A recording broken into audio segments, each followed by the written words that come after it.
Mumbai Taj Mahal palace hotel. ഇന്നത്തെ വീഡിയോയിൽ പറയാൻ പോകുന്നത് ഗേറ്റ് വേ ഓഫ് ഇന്ത്യക്ക് അടുത്തായി സ്ഥിതി ചെയ്യുന്ന താജ് ഹോട്ടലിനെ പറ്റിയാണ്. 2008 മുംബൈ അറ്റാക്കിന് ശേഷമാണ് നമ്മളിൽ പലരും താജ് ഹോട്ടലിനെ പറ്റി കേൾക്കാൻ തുടങ്ങിയത്. 2008 മുംബൈ അറ്റാക്കിലെ പ്രധാനപ്പെട്ട ടാർഗറ്റുകളിൽ ഒന്നായിരുന്നു താജ് ഹോട്ടൽ.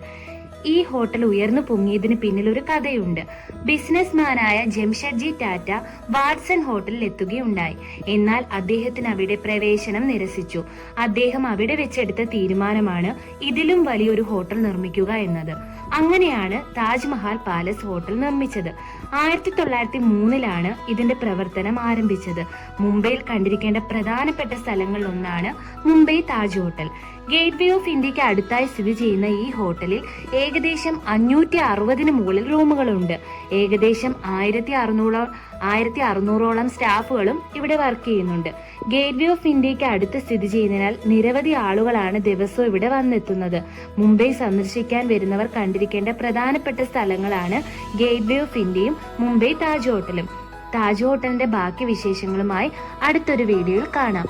Bye bye.